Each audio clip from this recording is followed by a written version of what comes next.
Bienvenido, padre Gabriel.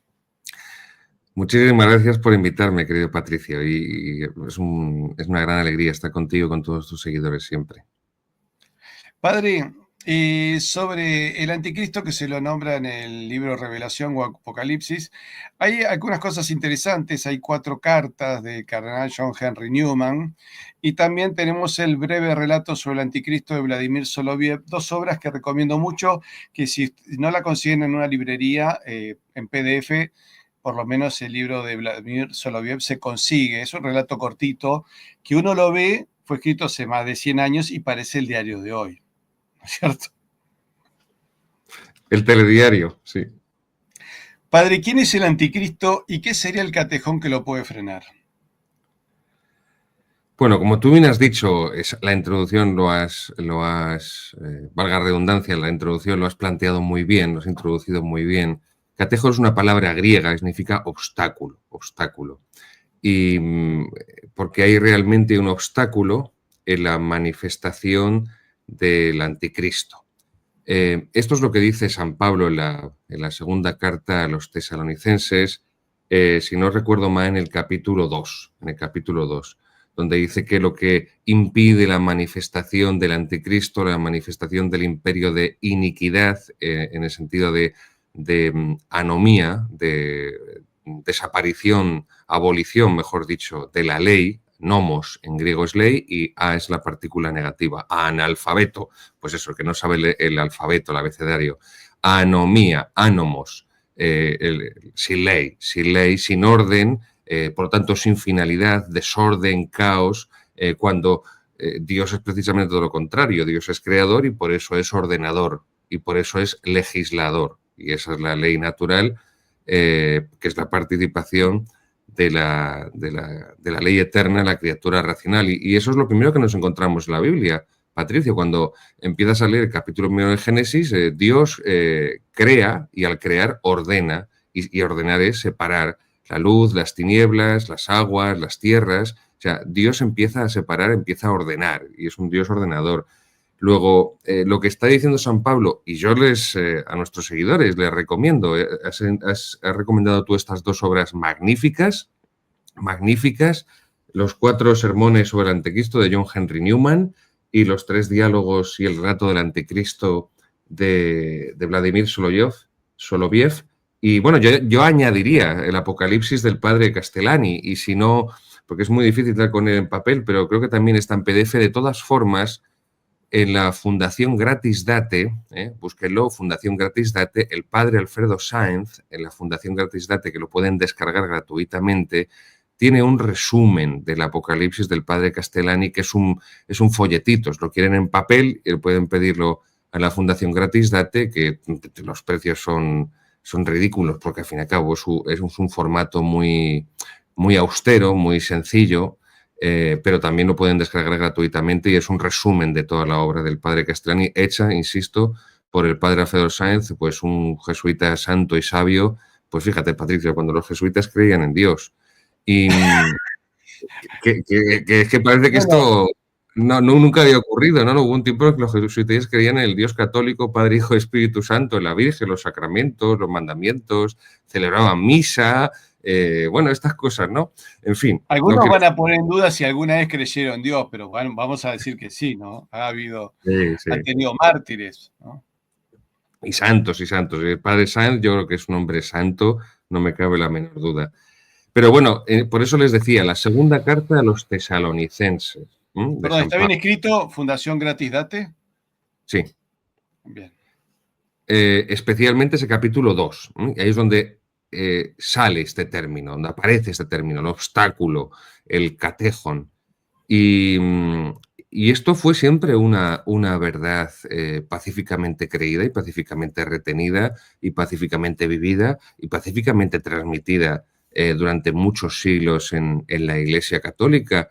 Y el mismo San Jerónimo, en el siglo IV, cuando, por ejemplo, en los comentarios que tiene a la Sagrada Escritura, en los comentarios al libro de Daniel, él habla sobre esta cuestión del catejón y lo tiene muy claro, pero no solamente él, el resto de padres que comenten esa epístola de San Pablo, a la segunda Tesalonicenses, que comenten también el Apocalipsis cuando pues, se presenta a la gran ramera, a la gran prostituta, a Babilonia, que fornica con los reyes de la tierra. Y fornicación tienen que entenderlo en el sentido del Antiguo Testamento, que es la idolatría, el mayor pecado que hay, la idolatría.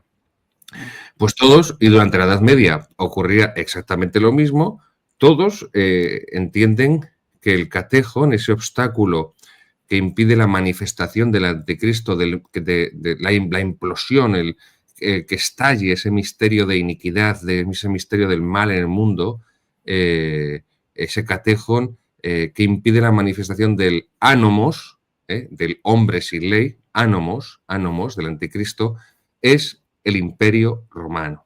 Pero el Imperio Romano, entiéndanlo bien, y esto hay que matizarlo, el Imperio Romano en cuanto estructura político-administrativa, histórica, no, sino el Imperio Romano en cuanto a encarnación, en cuanto a materialización del principio de autoridad y del principio de derecho, de autoritas y de ius, del derecho, de la justicia. La justicia es la determinación, el derecho es la determinación de lo justo, el derecho es la determinación de lo justo.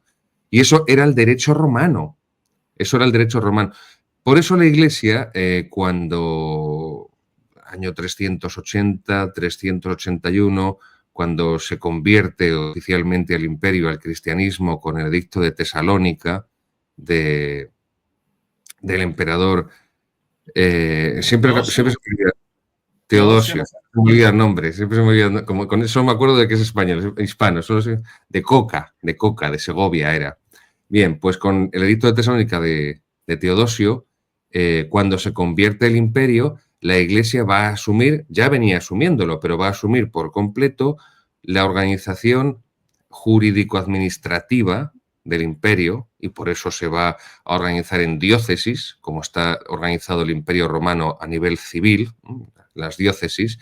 Y cuando se hunda el Imperio de Occidente, el año 476, cuando el rey de los érulos, Odoacro, le arranque las insignias imperiales a Rómulo Augusto, les las envía el emperador de Bizancio de Constantinopla, y todo se venga abajo, ¿va a mantenerse qué? Va a mantenerse en pie ante esa presión de los pueblos bárbaros. La estructura jurídico-administrativa romana que ha mantenido a la Iglesia. Es la única institución que los bárbaros van a respetar, y hasta el punto de que va a ser precisamente por eso por lo que la Iglesia podrá evangelizar a esos pueblos bárbaros y convertirlos. Luego, el derecho romano, evidentemente, había que hacer correcciones. Por ejemplo, en el derecho romano está el divorcio. En el derecho romano no se reconoce la personalidad del niño, del nasciturus, hasta 24 horas después del parto. Había elementos que debían ser corregidos, pero exactamente lo mismo que hizo el pensamiento cristiano con la filosofía griega, con la filosofía antigua. Eso fue lo que hizo San Agustín con Platón y con Plotino, con el neoplatonismo, y eso fue lo que hizo Santo Tomás como digo yo siempre, y me encanta decirlo, Patricio, con San Aristóteles. Pues lo mismo había que hacer con el derecho romano, y entonces la Iglesia tomó el derecho romano y la Iglesia se sirvió del derecho romano para su propia legislación, perfeccionándolo, y ahí tenemos el derecho consuetudinario, consuetudo, consuetudinis, en latín significa costumbre, que era el derecho de la Iglesia y que se basaba en ese derecho romano, que eso es la tradición, la costumbre que se transmite. Luego en 1917, vamos a empezar por ahí, Benedicto XV publica por primera vez en la historia de la Iglesia el Código de Derecho Canónico. Creo que es un error, en el sentido de que lo que hace la Iglesia ahí es asumir las formas del derecho moderno. El Código Civil Napoleónico de 1804, esa codificación legislativa, ese sistema lo asume la propia Iglesia y abandona ese derecho consuetudinario anterior, que era, insisto, se definía así, las decretales. Pero bueno, aún así, aunque asuma formas modernas, que ahí es donde digo que eso es un error, asumir formas modernas como era la codificación legal con ese primer código de Benedicto XV, aunque había sido empezado y casi realizado en su totalidad por San Pío X, toda la estructura del Código de Derecho Canónico de 1917 está basada en el derecho romano. Es su esqueleto, es su estructura. Eso no existe en el derecho actual. En el Código de Derecho Canónico Nuevo, del 83, de Juan Pablo II, la estructuración, el esqueleto del derecho romano desaparece, Patricio, y lo que supuestamente estructura el derecho actual de la Iglesia es la teología pastoral, como tú decías antes, pastoral del Vaticano II. Bien, pues el derecho romano siempre encarnó lo que se conoció durante siglos como la razón codificada. La razón codificada. El principio de autoridad natural, el principio de jerarquía, el principio de orden, y eso es la base y el fundamento del derecho. A esto es a lo que se refería pues San Jerónimo cuando hacía sus comentarios al libro de Daniel, del Antiguo Testamento, del profeta Daniel, y a esto es a lo que se refirieron todos los santos padres, bastantes, cuando trataron, insisto, de ese concepto del catejón, de esa segunda carta a los tesalonicenses de San Pablo, sabiendo que nuestra lucha, como dice San Pablo, no es contra la carne y la sangre, sino contra las potestades del infierno, a lo que se refiere San Pablo, que es lo que debemos tener siempre muy presente. Que aunque podamos utilizar el término de batalla cultural, que no deja de ser de origen protestante luterano, la Kulturkampf de Bismarck, en realidad es una guerra espiritual. Es una guerra espiritual en la que evidentemente el demonio se sirve de hombres malvados, unos y otros simplemente imbéciles, en el sentido etimológico griego de la palabra, débiles mentales, tontos, profundos, pero bueno, también se sirve de ellos, pero que en definitiva es una guerra espiritual, Entonces, insisto, el término catejón siempre durante más de 1000 años fue pacíficamente creído y transmitido en la Iglesia de generación en generación, que ese catejón, ese obstáculo que impedía la manifestación del anticristo, del misterio de impiedad, del misterio de iniquidad, de la anomía, del anomos, del desorden, de la anarquía, era, insisto, el Imperio Romano en cuanto materialización del derecho romano, de la autoritas, de la autoridad, el principio de la autoridad y el derecho.